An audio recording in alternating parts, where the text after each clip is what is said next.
What's up, guys? We are back with a full slate of MLB action here on Tuesday, June 25th. Great day here on a short Monday slate, guys. We finished things off 4-0 overall. We hit the Phillies minus 164. They came through for us, no problem. The Red Sox minus 142, guys, that was a struggle. Needed a big comeback from them there, and they got it against that weak Toronto bullpen. So we'll definitely take that one, put it on the board, followed that up with a solid win there in that no-run first inning bet in the Dodgers-Chicago White Sox game. That one was an easy win. We also hit the Kansas City Royals minus 1.5. That was a little bit of a sketchy one there for a good portion of the game, but they came through winning 4-1. So we'll definitely take that. We ended up not playing that San Diego bet. I hope you guys paid attention to the pinned comment because I said if Tatis is not going to be active for this game, we're not going to be betting it, and he is now on the 10-day IL. So we did not fire on that game. They still got a chance in that one, but yeah, we did not end up on it. So a 4-0 day, we'll definitely take that. Let's keep things rolling here with a full slate on Tuesday. Before we get into the games, do me a big favor and hit that like button. It's a great way to show some support for the channel and all the work we're putting in here every single day.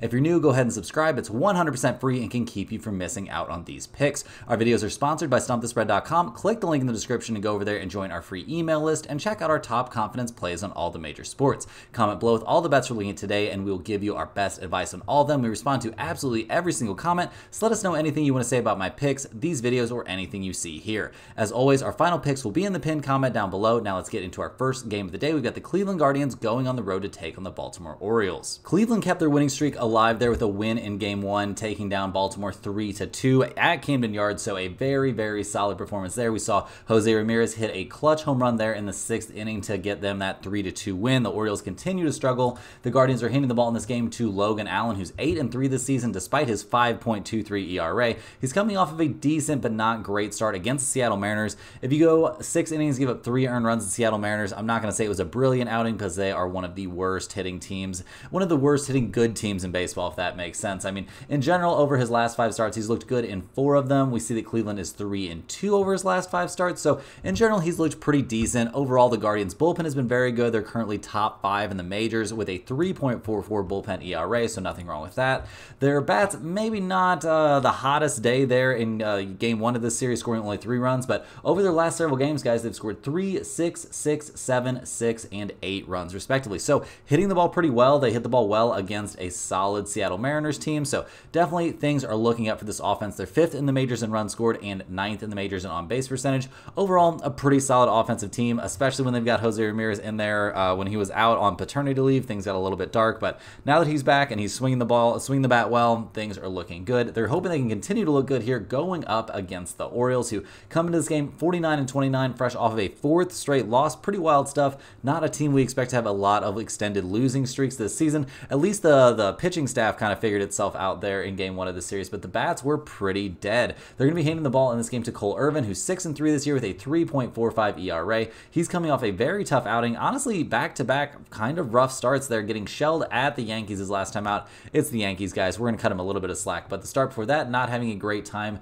against the Atlanta Braves, giving up 9 hits in 5 2/3 innings. Not exactly what we have come to expect from Cole Irvin over the course of this season. The Orioles bullpen overall has taken something of a hit recently. I mean, it's still very good, easily top 5 in the majors with a 3.37 bullpen ERA, but it hasn't been quite as locked down as we've grown to, be accustomed to at this point in this season. But in general, they looked pretty good in this last game. Obviously, not perfect, but very good. A game where your entire pitching staff combines to give up 3 earned runs. Not exactly a disaster. The Orioles bats, guys, have been really cold over their last 3 games. They've scored 2, 1, and 1 runs respectively over their last 3. Things are just kind of sputtering for one of the best offenses in the majors right now, guys. They're just not having the success we've become accustomed to. They're 1st in the majors in runs scored still. They're also 1st in the majors in slugging percentage. Do we expect this to be a prolonged slump for this offense? I would say no, guys. Maybe they're just a little bit tired. I mean, we're getting into the very, the heat is going to get to some guys a little bit, so maybe they're just hitting a little bit of fatigue here. But in general, guys, looking at the numbers for this game, we see the Guardians at plus 120. We see the Orioles at minus 139. We've got an over-under of 9 in this game. Kind of an interesting spot here. We see Cleveland is a pretty solid road team. They're 23-17 on the road. Baltimore is 25-14 at home, so pretty good there. We also see both teams showing trends towards the over, with Baltimore being the best over team in the majors, but I don't think I'm going to be too interested in the over on this game. I mean, it would be over 9, and that seems a bit steep. In this game, guys, I'm leaning towards the Baltimore Orioles to kind of figure things out here. I think Logan Allen has some inflated numbers. I don't think he's really that great out there. Obviously, Cole Irvin's been struggling too, so this is a bit of a toss-up for me. Give me the Orioles at home as a small lean, but I'm generally speaking going to be staying away from this game. Next up, guys, we're looking at the Philadelphia Phillies going on the road to take on the Detroit Tigers. The Phillies come into this game fresh off of a solid 8-1 win there in Game 1 of this series. We'll definitely take it. They recorded a crazy triple play in that game, so pretty wild stuff there. They're handing the ball in this game to Ranger Suarez, who is 10-1 this year with a 1.75 ERA, coming off of a dazzling performance there against the San Diego Padres. He gave up only a single earned run in that game, and the Phillies managed to lose 5-2. So disappointing stuff for him, I'm sure, but in general, he's back to throwing the ball great. He's looked very good over his last 4 starts, and that includes starts against Baltimore and the Padres. So yeah, feeling pretty good about Ranger Suarez out there on the mound. Also feeling pretty solid about the Phillies bullpen again now. I mean, they're first in the majors with a 3.07 ERA. Nothing wrong with that. This is also one of the best hitting teams in the majors, and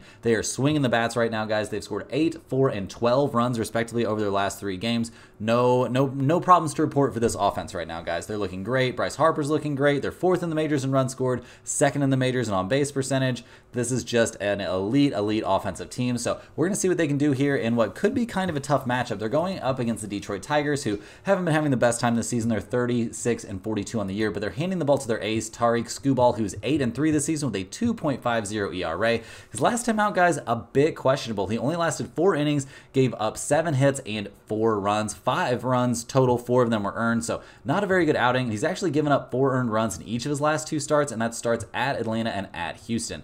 At home, obviously, and just in general, this season isn't very good, so we'll have to see if he bounces back here, or maybe the heat of the summer is getting to him a little bit because things haven't looked as dominant for him as they did in the early goings. Overall, the Tigers' bullpen has not been terrible. They're 11th in the majors with a 3.85 bullpen ERA, so I'm not super scared of this bullpen, having a terrible time even against the Phillies, but it's the Phillies, guys. Any small mistake and this offense is right there to pounce on it. So we'll just have to see how the bullpen can hold up and how Skubal can hold up. The big question for the Tigers, generally speaking, is what are they going to get from their offense? They only scored 1 run in Game 1 of this series. I'm not too excited about the fact they scored 11 runs in that one game against the Chicago White Sox. The White Sox suck, guys, and over their last several games, they've scored 1, 11, 1, and 2 runs, respectively. So not exactly the hottest hitting team. Looking at the numbers for this game, guys, we see the Phillies at -120. We see the Tigers at +108. We got an over-under of 7.5 in this game. The Phillies, pretty solid road team. They're 19-14 on the road. Detroit is only 18-20 at home. Obviously, having Skubal on the mound makes this a little bit tough, guys.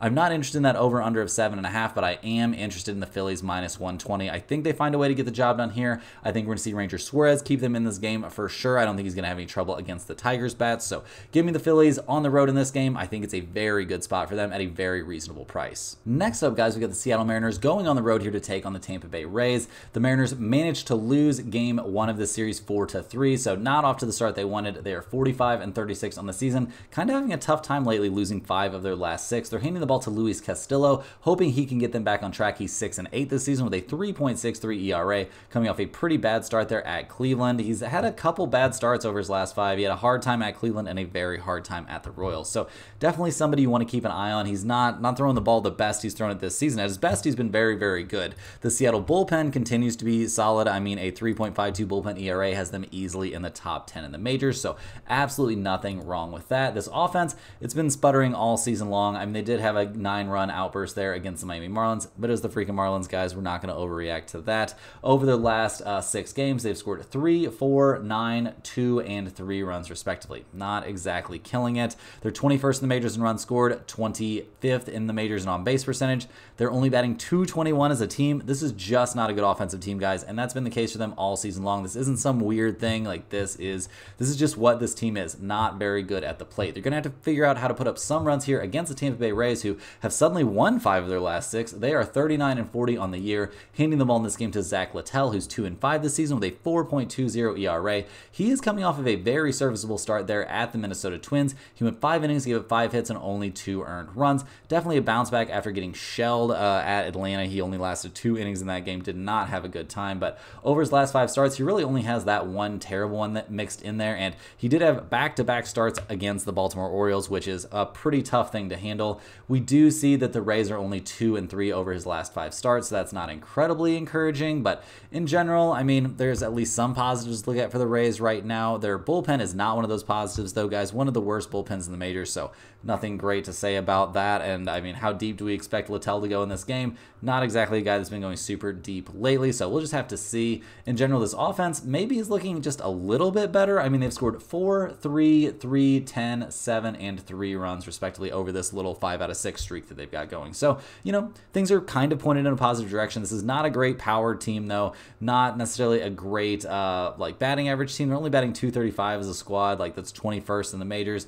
They're not the worst offense in the world, but they're just not great, although they are going up against a pretty weak offensive team in the Mariners. So that probably gives them a little bit of hope. Looking at the numbers for this game, we see the Mariners at -130. We see the Rays at +115. We've got an over-under of 7.5 in this game. Seattle, man, not a good road team. They're only 18-23, or maybe it's 18-24 now on the road, so that's not fantastic. Tampa Bay is not a great home team either. I think they're 20-23 at home now. So, you know, not exactly killing it, either one of these teams in their current situation. But in general, guys, in this game, I'm looking at the Rays +115. Is this going in the pinned comment? Absolutely not. But I think it's a reasonable value if you're determined to bet on this game. I think the Rays +115 is legitimate. I also think you could take a look at a no-run first inning bet in this game, but I've got some question marks about both of these pitchers. The good thing is both of these offenses are terrible, so that's what makes the no-run first inning a little bit appealing. Next up, guys, we're looking at the New York Yankees going on the road to take on the New York Mets. Interesting rivalry game here, guys. The Yankees coming to this one having a tough time lately. They've actually lost 4 out of their last 5. They lost 2 out of 3 to Baltimore and then lost 2 out of 3 to the Atlanta Braves. They're down to 52-28 on the season, so not exactly having a terrible time. They're handing the ball in this game to Jarrett Cole, who has yet to figure in results. He's only had 1 start this year. He was on a pitch count for sure. He went 4 innings, gave 3 hits and 2 earned runs to the Baltimore Orioles in a game that we eventually saw the Yankees lose 7-6. Not exactly Cole's fault in that game, but he didn't look as untouchable as he was looking in his rehab starts. I mean, shocker of the year, he has a harder time against the Baltimore Orioles than he does against minor leaguers, but still just didn't look quite as sharp as I was expecting. We'll have to see what we get out of him from this game. He's definitely going to be on a pitch count in this one as well. I'm not sure exactly what that pitch count is going to be, but it's definitely not going to be huge. I don't expect him to be able to go deeper than like 4 or 5 innings in this game, so that's going to put some pressure on a Yankees bullpen, which hasn't been having the greatest time lately. I mean, a 3.22 bullpen ERA over the course of the season still has them second in the majors, but just this bullpen has lost a little bit of my trust here over the last several games, and so is this offense, guys. They've scored 1, 8, 1, 5, and 6 runs respectively over their last several games.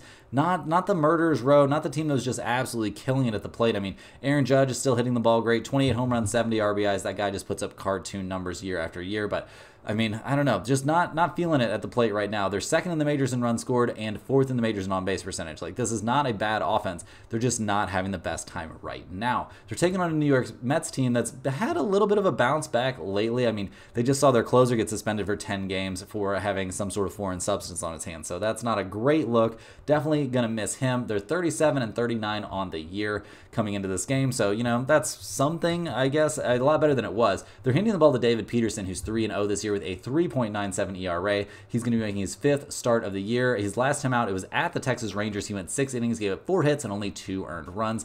I would say 3 out of his 4 starts have been very, very good. The worst one was against the Miami Marlins, funnily enough, so we'll see how he can hold up here against the New York Yankees, who obviously are kind of looking for some bounce backs here. I mean, this offense is just not hitting the ball like they're used to, so we'll see how he can do against an ultra elite opponent. He hasn't really faced one this year. I mean, I guess you can count the Dodgers in his first start of the season, but that's his first start of the season, so we're not gonna read too much into that. In general, guys, the Mets bullpen has been a little bit better than you would expect. Still below average, though. I mean, they're sitting at a 4.09 bullpen ERA, which has them around 18th in the majors, so not great there. The offense has come alive compared to what they've done at different points this season. I mean, 5-1, 11, 3, 7, and 14 runs. I mean, they did have 2 huge days there, you know, back-to-back days.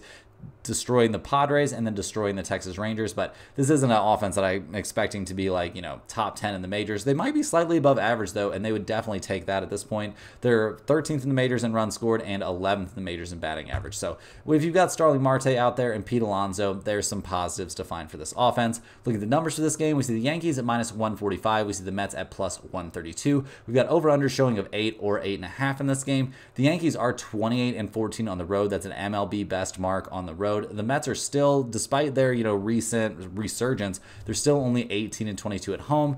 We see both teams showing trends towards the over, but they're very slight trends. Not super interested in the over-under in this game, guys. In general, I'm leaning towards the Yankees -145. I think this is a bounce-back spot for them in a rivalry game. Will this end up in the pin comment? I'm a little bit worried because of Jarrett Cole not probably going to be going super deep into this game. So we'll just have to wait and see. It has a chance to make it into the pin comment, but I don't know if this is going to be a spot that I'm really, really in love with. Moving right along here, guys, we've got the Pittsburgh Pirates going on the road to take on the Cincinnati Reds. We saw the Pirates take a blowout 11-5 loss there in Game 1 of this series. They're down to 37-41 on the year, handing the ball to Mitch Keller in this game. He's 8-4 this season with a 3.11 ERA. He's coming off of a start against the Cincinnati Reds where he looked fantastic. He went 7 innings, gave up 2 hits and no runs in that outing. He struck out 7 in that one. Keller just looked very, very good in that start, and in general, so did the Pirates bullpen. I mean, they haven't been the best bullpen this season. 17th in the majors. They 4.05 bullpen ERA, not exactly something to write home about, but not a disaster, and they've clearly shown they can have success against this opponent. The Pirates bats come into this game maybe not looking the greatest, and in general, they haven't looked the greatest this season. I mean, they scored 5, 1, 4, 3, and 1 run, respectively, over their last few. They did win 2 out of 3 against the Reds, so that's something to take into account in this series, but overall, not a team that I'm super excited about at the plate for all the obvious reasons. Just not a very good hitting team, very low power numbers, very low team batting average, very low runs scored, like just not a lot of major positives for this group. They're going to need to figure something out here against the Reds, who just went nuts there in Game 1, scoring 11 runs. We saw Elly De La Cruz hit a home run. Like, things looking slightly up, I guess, for the Reds, but I don't know about this team, guys. They have their moments for sure. They lost 2 out of 3 against Boston, though. They lost 2 out of 3 against the Pirates. That was at Pittsburgh, so we'll see how they do here in Game 2 of this series. They're handing the ball to Hunter Green, who's been good this year, guys. He's 5-2 with a 3.35 ERA. He's coming off a very good start at the Pirates, where he went 6 1/3 innings, gave up 2 hits and no runs while striking out 9. So yeah, definitely expect good stuff from Hunter Green, and I'm starting to constantly expect good things from this Reds bullpen, guys. They're now a top 10 bullpen in the majors with a 3.82 bullpen ERA. Nothing wrong with that. They're just looking very good out of the pen right now. So good for them. Very good for the Reds. The question for this team is always, are they going to be able to put up any runs? And in Game 1 of this series, they did put up 11 runs and win 11-5, but other than that, not exactly swinging the hottest bats. I mean, 11 in their last game, but before that, 4, 3, 5, 0, 2, like, not an elite offensive team. Even when they kind of get it going, how elite are they? They're coming off a game where they scored 11 runs, so maybe something of a letdown spot. They're a low batting average, low on-base percentage team.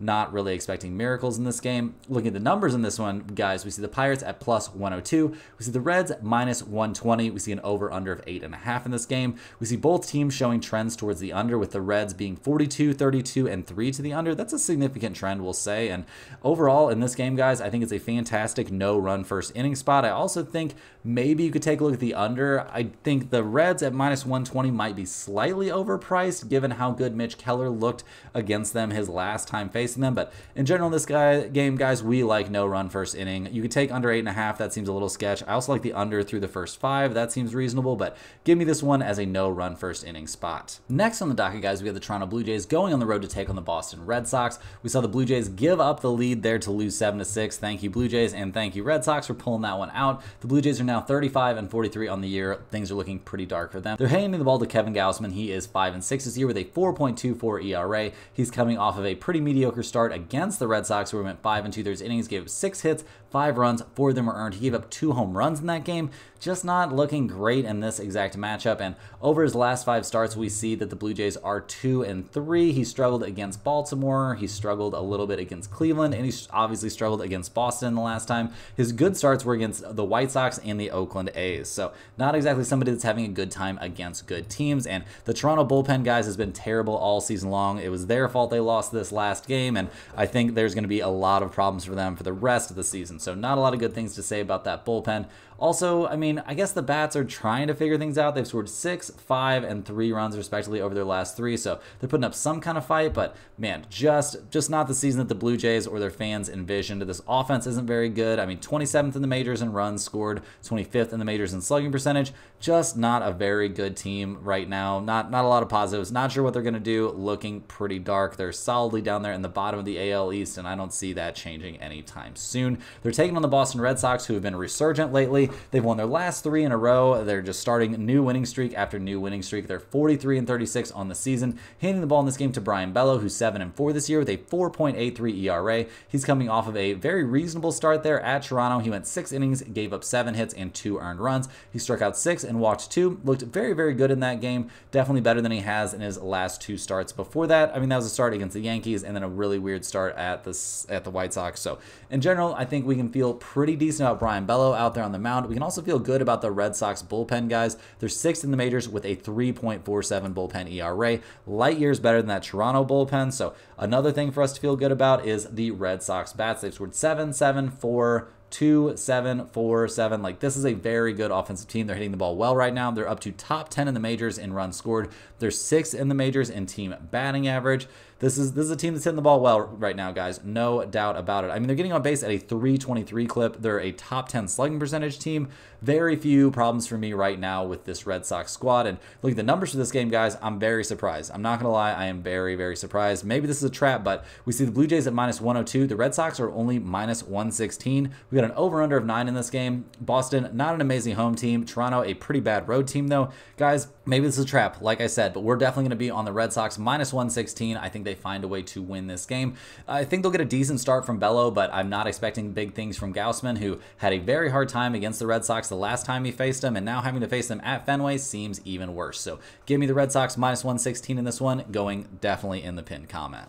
Next on the docket, we've got the Atlanta Braves going on the road to take on the St. Louis Cardinals. The Braves managed to lose 4-3 in Game 1 of this series.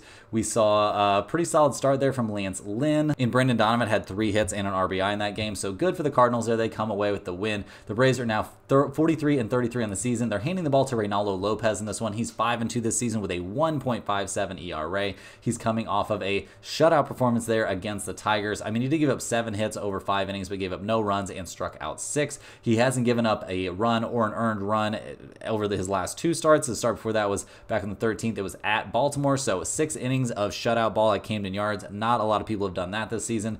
We also see that the Athletics are 4-0 over his last 4 starts, so everything looking up right now for Reynaldo Lopez. The Braves bullpen in general, guys, it's been top 10 pretty much all season long. A 3.60 bullpen ERA, nothing wrong with that. This offense sputtering maybe a little bit. I mean, they only scored 3 runs there in Game 1 of this series. He only scored 3 runs in their last game against the Yankees, so, you know, maybe not swinging the hottest bats right now. I mean, Ozuna's in there. In general, this has been kind of a middle-of-the-road offense ever since, you know, getting off to a suspiciously hot start, you know, just a little bit, maybe a little bit out over their skis, but they're 16th in the majors in runs scored, 8th in the majors in slugging percentage. Not a terrible, terrible offense. Definitely a better offense overall this season than the Cardinals have been over the course of the year, but the Cardinals are looking pretty good right now. I mean, they've won their last 4 in a row. They're up to 40-37 on the year. They're still 5 games back of the Brewers there in the NL Central, but they're doing what they can to put some pressure on them. They're handing the ball to Kyle Gibson in this game. He was actually scratched from his last start, so his last time on the mound was back on the 14th at Chicago, where he went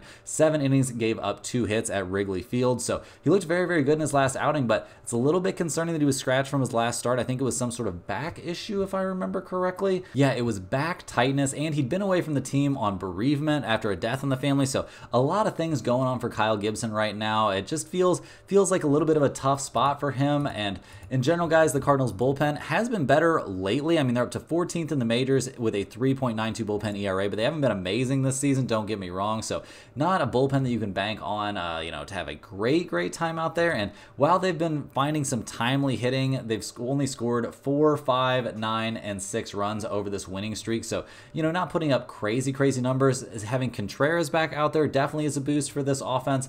But in general, guys, they're still only 24th in the majors in runs scored and 21st in the majors in on-base percentage. So not an offense that I super trust. I mean, they've done some good things lately, don't get me wrong. I'm a Cardinal fan from birth, so I want to see this team do well. It's not exactly a team that I'm super high on. And looking at the numbers for this game, we see the Braves at -135. We see the Cardinals at +116. We got an over-under of 8.5 in this game. The Cardinals are 19-15 at home. The Braves are 19-19 on the road. In general, in this game, guys, I'm leaning towards the Braves -135 with Reynaldo Lopez out there on the mound. He's been very, very good this year. He's been very good lately against even better hitting teams than the Cardinals. How deep will he go into the game? I would say probably you can count on 5 or 6 innings at least. And if he does that, their bullpen is a solid one. They can take over and finish things off. So go ahead and give me the Braves -135 in this one. It's got a solid chance to end up in the pinned comment, but I wouldn't say it's 100% in there yet. Moving right along here, guys, we got the Colorado Rockies going on the road to take on the Houston Astros. The Rockies come into this game fresh off of a 2-1 loss there to the Washington Nationals.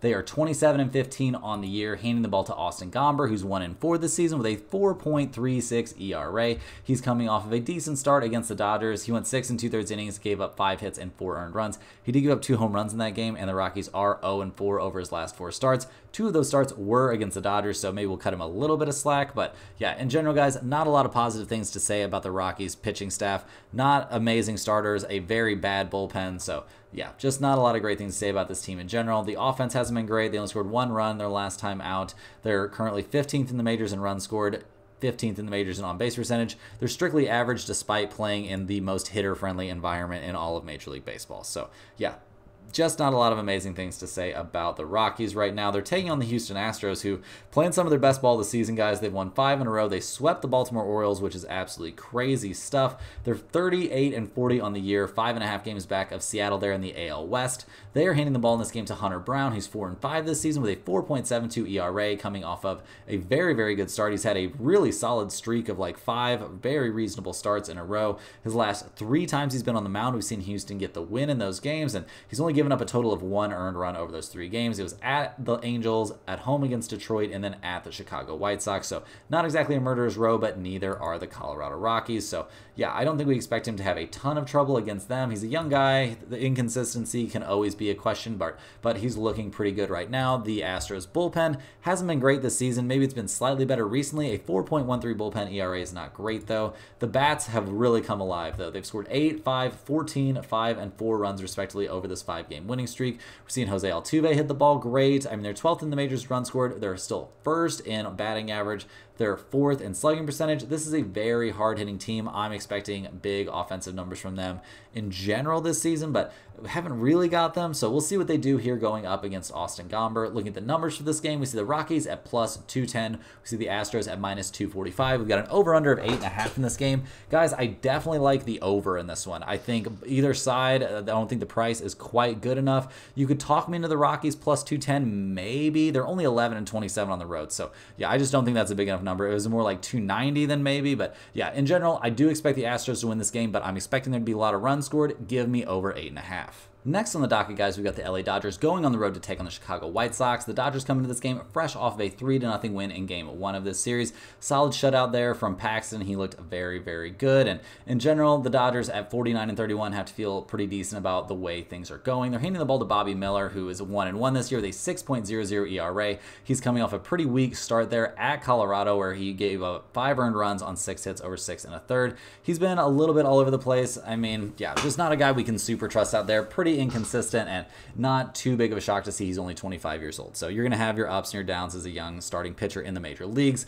Looking at the Dodgers bullpen, it's very good. No shock there. Everybody knows it's a pretty solid bullpen team. I mean, 3rd in the majors with a 3.30 bullpen ERA. Nothing to turn your nose up at. The offense didn't look great in Game 1 of this series, but they were going against Crochet, who is, sneakily one of the better starters in the MLB, guys. That was one of the reasons we were so fired up about that no-run first inning spot, and it came through for us in Game 1, so that was pretty nice.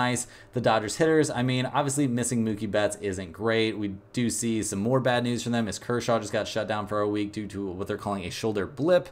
So that is a pretty unfortunate sign there. We see Ohtani, he continues to look good, and the numbers for this team offensively are very good over the course of the year. Like, don't get me wrong, guys, not a terrible offense, but until we see, I mean, Hernandez was out of the lineup for that Monday game and dealing with some sort of personal issue in the Dominican Republic, so he's going to have to go back and forth. He's supposed to be back for Tuesday, but man, is he going to be at 100%? I would say the dude is going to be freaking exhausted. We don't know when Mookie Betts is going to be back. It seems like it's going to be quite a while still, so not super high on this offense. they're going to have to try to put up some runs here against the White Sox, who obviously one of the worst teams in the major leagues this season at 21-59 on the year. They're handing the ball to Chris Flexen, who's 2-6 with a 5.03 ERA. He's coming off a good start against the Houston Astros, where he went 6 innings, gave up 5 hits, and only a single earned run. The White Sox are 0-5 over his last 5 starts. Not really his fault. He's been throwing the ball pretty well lately. In general, the White Sox bullpen, shocker of the year, not very good, continuing the trend of this being one of the worst teams in the majors. And we're not about to waste a bunch of time talking about the White Sox offense, guys. They are the worst offense in baseball. So looking at the numbers, it's no surprise to see the Dodgers at bigger than a 2-1 favorite. The White Sox are plus 198 in this game. We got an over-under of 9. We see the Dodgers are 22-15 on the road. The White Sox are 13-25 at home. If you wanted to take the Dodgers minus 1.5 or something, go ahead, be my guest. It's not a play that I'm personally super interested in. I think under 9 is very live in this game. You could also look at a no-run first inning situation once again. I'm a little bit worried that even Bobby Miller, like he might be able to give up a run to the White Sox. So this is not going to be a pinned comment play. I guess for the best value in this game, give me under 9. But overall, not a spot I love. If you want to take the Dodgers again, you definitely can, but not me. Too expensive for my blood. Moving right along here, guys, we were looking at the Miami Marlins going on the road to take on the Kansas City Royals. The Marlins come into this game fresh off of a 4-1 loss there in Game 1 of this series. They kind of tried to make it a game there for a while. They were able to hold down the Royals' bats and stuff like that, but we saw Cole Rangans have a good outing, and the Marlins took another loss. They're 27-51 on the year, handing the ball to Yanni Chirinos. He comes into this game. He's going to be making his second start of the year. His first start, he had some success back on the 19th against the Cardinals. He went 5 innings, gave 8 hits, and 2 earned runs. Cardinals, not a very impressive offensive team this year. This is a 30-year-old guy. Like I'm not going to say veteran, but like you need to be pretty consistent. And yeah, his first time out didn't exactly fill me with optimism. The Marlins bullpen, no surprise there, is one of the worst bullpens in the majors, so not a lot to worry about there. The bats haven't looked too hot lately. I mean, they've scored 1, 6, 0, 3, and 4 runs respectively over their last few games. So yeah, just not a great offensive team, guys. 29th in the majors in runs scored, 22nd in the majors in batting average, 29th getting on base at only a 282 mark. This is not a good offensive team. Not running a bunch of sluggers up there, just not a team you're very afraid of at the plate. They're taking on the Royals, who needed that win there to snap a 3-game losing streak. They're 43-37 on the year. They have to feel very good playing at home, getting another win there. They're handing the ball in this game to Seth Lugo, who's 10-2 this season with a 2.42 ERA. He's coming off of another very good start, no shocker there, at the Oakland A's. He went 6 2/3 innings, gave up 6 hits and only 2 earned runs while striking out 8. It was a game we saw the Royals win at Oakland only 3-2. The bats for the Royals just not as good on the road as they are at home. There's no way around it. The Royals bullpen kind of pulled things together here in this one. They're back up above average in bullpen ERA, not where they were at some points this season. It was looking like a very elite bullpen, but then they had a rough stretch there during this, this whole team seems like they struggle when they're on the road, and they were just on the road for a pretty lengthy road trip. So back at home, seems like they're back on track. This offense scored only 4 runs in this game. I'm expecting bigger things from them in this one. Bobby Witt Jr. is a monster. Salvador Perez is obviously cooled off after a crazy hot start, but overall, this is a pretty good offense, guys. They're 11th in the majors in runs scored. They are 14th in the majors in slugging percentage. These are all numbers that I expect to see come back up. It's been a bit of a, bit of a roller coaster ride here, but I expect this to be a very good offense. And looking at the numbers for this game, guys, we see the Marlins at plus 170, the Royals at minus 196. We see over-unders of 10.5 or 10, both showing out there. In general in this game, guys, I like the Royals. If you take a minus 1.5, you can get them at plus 100 or minus 105. Either one of those make a lot of sense to me and look like a good spot. Go ahead and give me the Royals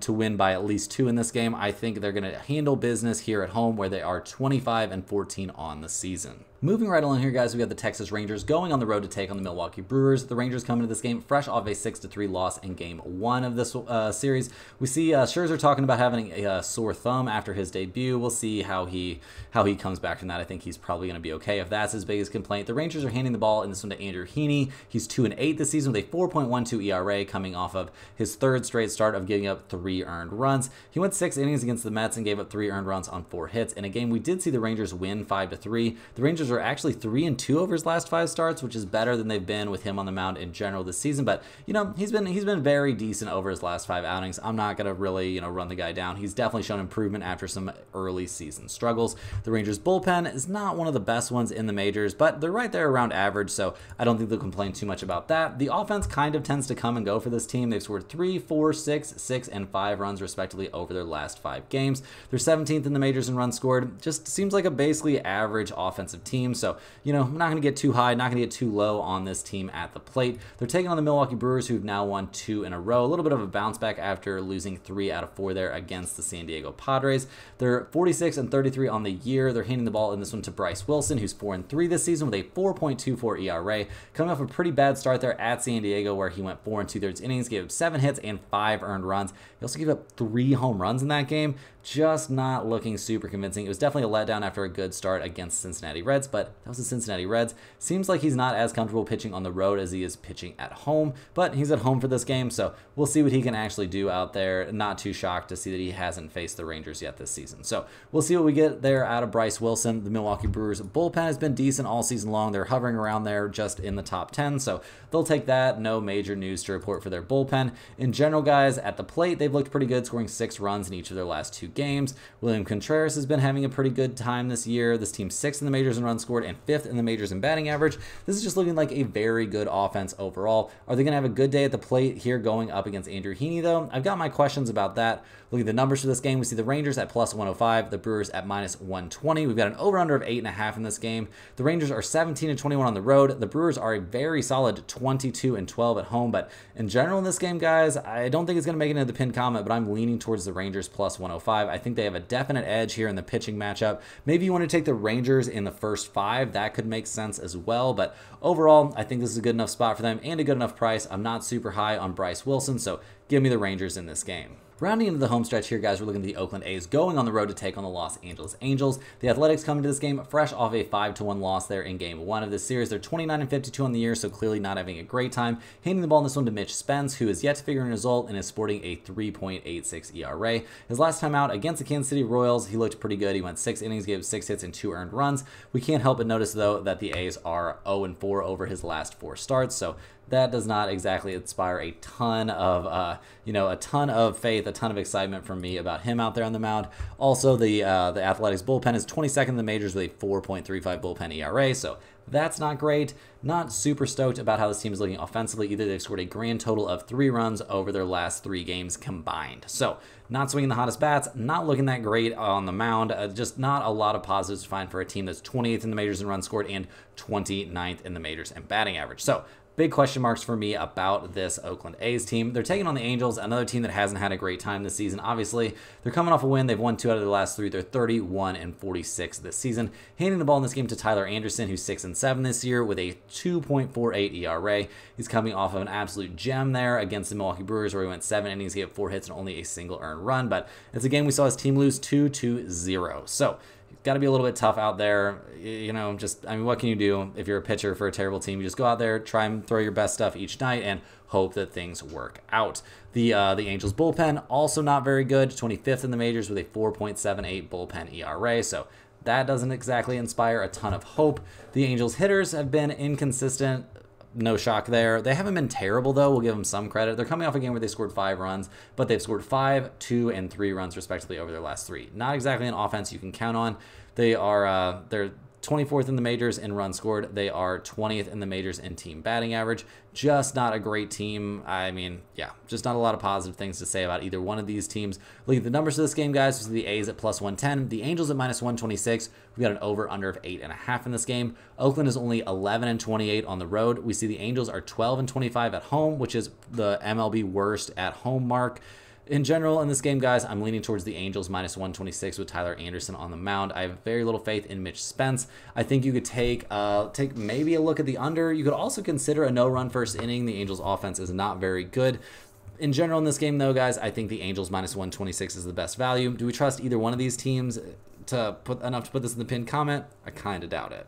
Next on the docket, guys, we got the Minnesota Twins going on the road to take on the Arizona Diamondbacks. The Twins come into this game fresh off of winning 2 out of 3 against the Oakland A's. They're 43-35 on the year. They're handing the ball to Joe Ryan in this game, who's 5-5 this season with a 3.13 ERA. He's coming off of a very good start there against the Tampa Bay Rays, where he went 6 innings, gave up 6 hits, and only a single earned run. He hasn't allowed more than 2 earned runs over any of his last 3 starts, and he's pitched at least 6 innings. Well, he pitched 7, 7, and 6 innings respectively over those starts. So he's been looking very, very good. One of those starts was on the road, 2 of them were at home.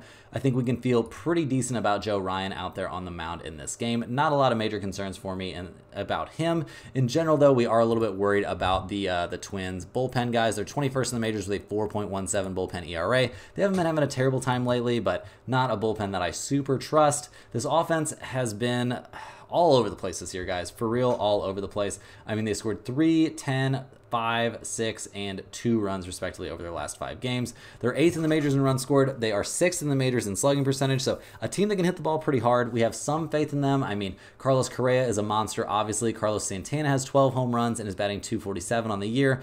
Not exactly going to throw you a parade about those kind of numbers, but I think this is a decent offense, and they're going to have to score some runs going up against the Diamondbacks, who just lost 2 out of 3 to the Phillies. They're now back at home, which maybe feels good for them. I mean, they're not exactly a dominant home team, but they're handing the ball in this one to Brandon Pfaadt, who's 3-6 this year with a 4.37 ERA. He's coming off of a decent start at Washington, where he went 6 innings, gave up 5 hits and 3 earned runs. He did give up a home run in that game. Not as bad as that 3 home run surrendered game he had at San Diego. We've got some question marks about him for sure, guys. Not a starter that I have a crazy amount of faith in. He hasn't been putting up the best numbers over the course of this season. And we have big question marks about that Arizona bullpen, guys. They're one of the worst 5 bullpens in the majors right now for sure. They've been one of the worst over the course of the entire season. This team leans very aggressively on their hitting, and the fact they've only scored 2 runs combined over their last 2 games at the Phillies really shows you why they were unable to win that game. They're 7th in the majors in runs scored and 8th in the majors in batting average, but yeah, not a team that I have a crazy amount of faith in for all the reasons I just listed. Looking at the numbers for this game, we see the Twins at -120, the Diamondbacks at +106. We got an over-under of 8.5 in this game. The Twins are 20-19 on the road, so not a disaster. The Diamondbacks are 19-18 at home, so not amazing, not an amazing home record. In general, in this game, guys, I'm leaning towards the Twins -120. I've got very little faith here in Brandon Pfaadt. I also have very little faith in the Twins bullpen, but not zero faith. I do think the Diamondbacks bats are going to break out at some point, so this could be that time. That's a big part of the reason why I will not be putting this play in the pinned comment. Next on the docket, we've got the Washington Nationals going on the road here to take on the San Diego Padres. We saw the Nationals get take the 7-6 loss there in Game 1 of this series. Pretty close stuff there down the stretch. They're 38-40 on the season, so not having as bad of a time as many expected. They're handing the ball to Mackenzie Gore, who's 6-6 this year with a 3.49 ERA. Coming off of a terrible start, guys, he got absolutely shelled by the Arizona Diamondbacks. He gave 10 hits, 4 earned runs over 5 innings of work. A big letdown after a very good start against the Marlins, where he went 7 innings, but he's not a guy that normally goes that deep into games, so it seems like some arm fatigue could have been involved. The Washington bullpen's actually been much better than you would have expected them to be this season. A 3.86 bullpen ERA has them slightly above average, which they will definitely take. This offense is the real question mark for this team. How many runs are they going to put up? You never really know. I mean, they scored 6, 2, 7, and 11 runs respectively over their last 4 games. CJ Abrams is leading the way for them. I mean, this team is 21st in the majors in runs scored, 19th in batting average, but 26th in the majors in slugging percentage, so not a great power team. Look, the Nationals are going to have to find a way to score some runs here going up against the Padres, who are not going to have Tatis. He's now on the 10-day injured list. We see the Padres have won 5 out of their last 6 games, so they'll definitely take that. They're 42-41 on the season, handing the ball in this one to Adam Mauser, who's 0-2 this year with a 2.27 ERA. He's coming off of a decent kind of maybe outing against the Milwaukee Brewers. I mean, he went 4 2/3 innings, gave up 5 hits and 3 earned runs. Not exactly something to throw you a parade for. So we're not super high on Mauser this season for all the obvious reasons. We're also not that high on the Padres bullpen. 19th in the majors with a 4.10 bullpen ERA is not a disaster, but it's also not amazing. And their bats have been wildly inconsistent. I mean, they've been better recently, though. Don't get me wrong. They've scored 7, 2, 6, 9, 7, and 5 runs respectively over this here, 5 out of 6 winning track they've been on, so they'll definitely take that. Looking at the numbers for this game, we see the Nationals at +115, we see the Padres at -122. We got an over-under of only 7.5 in this game. That seems a little bit odd to me. In general, in this one, guys, I'm leaning towards the Nationals +115. I think they find a way to get the job done in this game against Mauser. He's just not somebody that I have a lot of faith in. Mackenzie Gore is a solid starter. He hasn't faced the Padres this season, so we'll see what he does against them, but I'm expecting pretty good things from him, and I think the Nationals have the better bullpen. If they can just summon up 4 or 5 runs, I think they'll be in a good position to win this game. Last but not least, guys, we got the Chicago Cubs going on the road to take on the San Francisco Giants. The Cubs come into this game fresh off of a 5-4, brutal 5-4 loss there in Game 1 of this series. They're 37-41 on the year. They're handing the ball to Kyle Hendricks in this game. He's 1-4 this season with a 4.76 ERA. He got off to a horrendous start to his season. He's been on the IL. He's been out of the bullpen, and he finally made a start back on the 19th against the San Francisco Giants, and he looked very, very good. He went 5 2/3 innings, gave up 2 hits and only a single earned run. He struck out 8 and walked 1. Seems like he very well might be back on track. He looked good coming out of the bullpen for several bullpen outings, and now he's back in the rotation and looking like his old self. The Cubs bullpen, guys, is not one of the best in the majors. They're right there at league average with a 3.93 bullpen ERA. Seems like they've been a league average bullpen all season long, so not a lot of surprises there. The offense has been a bit sketch. I mean, 18th in the majors in runs scored, 25th in the majors in batting average. They're coming off a game where they scored 4 runs, so, not exactly killing the ball. They scored 4, 2, 8, 1, and 6 runs respectively over their last few. They did just win 2 out of 3 against the San Francisco Giants, so now they're at the Giants. We'll see what they can actually do. I'm expecting decent things from Kyle Hendricks. We unfortunately do not have a starter confirmed for the Giants. They snapped that 5-game losing streak there, so I'm sure they feel much better about that. But yeah, things aren't looking great for a team that is 36-42 on the year. We don't know who they're going to be starting in this game. Seems a bit questionable for me. I mean, they're not a great pitching staff, not a super deep pitching staff either, not a great bullpen team overall. I mean, no major shock there. They're 23rd in the majors with a 4.53 bullpen ERA. So if this ends up being some sort of bullpen start for the Giants, I've got some big question marks about what they're going to be able to do. The bats have not been super hot for the Giants. No shocker there. A team on a losing streak with swinging some cold bats. But over the course of the year, guys, they've not been an amazing offensive team. They've hovered kind of around league average. They've had their moments, but not a ton of them. So looking at the numbers for this game, we see the Cubs at -118. We see the Giants at +100. We've got an over-under of 8 in this game. The Cubs, man, they're just a terrible road team. They're 15-23 on the road, or maybe, I think 15-24 probably now on the road. So that's not super enticing. Also not super interested in the over-under in this game. The Giants are +100, so maybe if they end up with the right starter on the mound, we could be interested in this game, but we're just going to have to wait and see until we have a confirmed starter for the Giants. That's all the games we have for today, guys. Hit that like button for good luck on all of your bets and subscribe to the channel if you're new. Let me know in the comments any questions you have on today's slate. Thanks for watching. You can click the link in the description to check out stumpthespread.com, and we'll see you guys tomorrow for more sports betting action.